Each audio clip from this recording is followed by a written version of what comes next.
ইরানের সঙ্গে যুদ্ধ শেষ কখন ট্রাম্পের বিশেষ বার্তা ইঙ্গিত।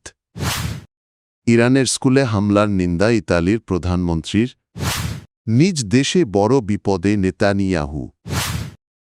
ইসরায়েলের বিরুদ্ধে বড় পদক্ষেপ নিল ইউরোপের এক দেশ। ইরানের সঙ্গে যুদ্ধ খুব শিগগিরই শেষ হতে পারে বলে দাবি করেছেন মার্কিন প্রেসিডেন্ট ডোনাল্ড ট্রাম্প। আন্তর্জাতিক সংবাদ মাধ্যম আল জাজিরা জানিয়েছে, মার্কিন সংবাদ মাধ্যম অ্যাক্সিওসকে দেওয়া এক সাক্ষাৎকারে ট্রাম্প এই মন্তব্য করেন। তিনি দাবি করেন ইরানের বিরুদ্ধে সামরিক অভিযান প্রত্যাশার চেয়েও বেশি সফল হয়েছে এবং মার্কিন বাহিনী নির্ধারিত সময়ের আগেই তাদের লক্ষ্য অর্জনের পথে এগিয়ে গেছে। ট্রাম্প বলেন ৬ সপ্তাহের পরিকল্পনার চেয়েও বেশি ক্ষয়ক্ষতি ইতোমধ্যে ঘটানো হয়েছে এবং নতুন করে হামলার মতো লক্ষ্যবস্তু খুব কমই বাকি রয়েছে। তবে ট্রাম্পের এই দাবির সত্যতা নিয়ে প্রশ্ন তুলেছে বিভিন্ন বিশ্লেষক। অন্যদিকে ইসলামিক রেভলিউশনারি গার্ড কর্পস বা IRGC জানিয়েছে তারা যুদ্ধ শেষ করবে তখনই যখন শত্রুর সম্পূর্ণ পরাজয় নিশ্চিত হবে। ব্রিটিশ সংবাদ মাধ্যম BBC এর প্রতিবেদনে বলা হয়েছে, IRGC কুয়েতের আলী আল সেলেম এয়ারবেস ও আদেরি হেলিকপ্টার বেস সহ কয়েকটি মার্কিন সামরিক স্থাপনায় ক্ষেপণাস্ত্র হামলার দাবি করেছে।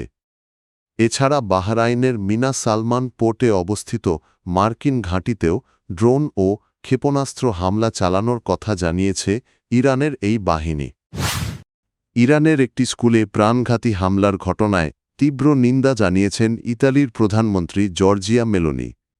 আন্তর্জাতিক সংবাদ মাধ্যম অ্যাল জাজিরা জানিয়েছে, ইতালির সিনেটে দেওয়া এক বক্তব্যে মেলোনি দক্ষিণ ইরানের মিনাব শহরের একটি স্কুলে হামলার ঘটনার কঠোর সমালোচনা করেন।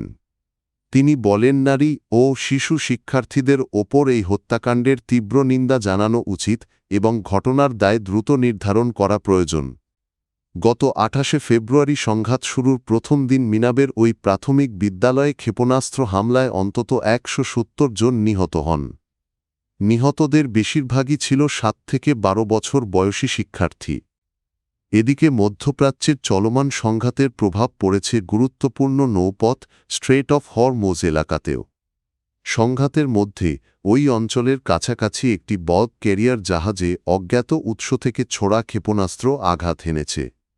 আঞ্চলিক সামুদ্রিক নিরাপত্তা তদারকি সংস্থা United kingdom maritime trade operations জানিয়েছে, দুবাইয়ের উত্তর পশ্চিমে প্রায় ৫০ নটিক্যাল মাইল দূরে অবস্থানকালে জাহাজটি এই হামলার শিকার হয়।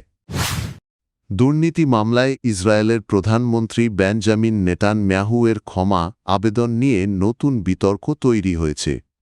ইসরায়েলের বিচার মন্ত্রণালয়ের ক্ষমা বিভাগ জানিয়েছেন, নেতানিয়াহুর ক্ষমা আবেদন মঞ্জুরের সুপারিশ তারা করেনি। ইসরায়েলি সংবাদ মাধ্যম দ্য টাইমস অব ইসরায়েলের প্রতিবেদনে বলা হয়েছে, বিষয়টি নিয়ে একটি আইনি প্রতিবেদন প্রস্তুত করে হেরিটেজ মন্ত্রী আমিচাই এলিয়াহুয়ের কাছে পাঠানো হয়েছে। বিচারমন্ত্রী ইয়ারিভ লেভিন এই প্রশাসনিক প্রক্রিয়া তদারকির দায়িত্ব দিয়েছিলেন। পরবর্তীতে প্রতিবেদনটি ইসরায়েলের প্রেসিডেন্ট আইজ্যাক হারজগের কাছে পাঠানো হবে, যিনি শেষ পর্যন্ত ক্ষমা দেওয়া হবে কি না সে বিষয়ে সিদ্ধান্ত নেবেন। প্রতিবেদন অনুযায়ী নেতানিয়াহুর ক্ষমা আবেদন বর্তমান আইনি শর্ত পূরণ করেনি, কারণ তার বিরুদ্ধে চলমান বিচার এখনও শেষ হয়নি এবং তিনি এখনও দোষী সাব্যস্ত হননি। এছাড়া আবেদনে তিনি কোনো অপরাধ স্বীকার করেননি বা অনুতাপও প্রকাশ করেননি। উল্লেখ্য, ঘুষ জালিয়াতি ও আস্থাভঙ্গের অভিযোগে নেতানিয়াহুর বিরুদ্ধে ২০২০ সাল থেকে বিচার চলছে। ইসরায়েলের সঙ্গে কূটনৈতিক সম্পর্ক আরও শীতল করার পদক্ষেপ হিসেবে দেশটি থেকে রাষ্ট্রদূত প্রত্যাহার করেছে স্পেন। বুধবার স্পেনের সরকারি গেজেটে এই সিদ্ধান্ত প্রকাশ করা হয়েছে। এর ফলে এখন থেকে টেল আভিভ এ স্পেনের দূতাবাস একজন জ্যেষ্ঠ কর্মকর্তার মাধ্যমে পরিচালিত হবে। এই পদক্ষেপের পেছনে রয়েছে স্পেন ও ইসরায়েল এর মধ্যে চলমান কূটনৈতিক উত্তেজনা। স্পেনের প্রধানমন্ত্রী পেড্রো স্যাঞ্চেজ গাজায় চলমান পরিস্থিতিকে গণহত্যা হিসেবে নিন্দা জানান এবং ইসরায়েলের বিরুদ্ধে কয়েকটি কঠোর পদক্ষেপ ঘোষণা করেন। এর মধ্যে রয়েছে ইসরায়েলে অস্ত্র রপ্তানিতে নিষেধাজ্ঞামানবাধিকার লঙ্ঘনের অভিযোগে অভিযুক্তদের স্পেনে প্রবেশে নিষেধাজ্ঞা এবং পশ্চিম তীর ও গাজার অবৈধ বসতি থেকে পণ্য আমদানি বন্ধ করায়। এই পদক্ষেপগুলো সমালোচনা করেছিলেন ইসরায়েলের পররাষ্ট্রমন্ত্রী গিডিয়ন আরোজার পর থেকেই দুই দেশের সম্পর্ক আরও উত্তেজনাপূর্ণ হয়ে ওঠে।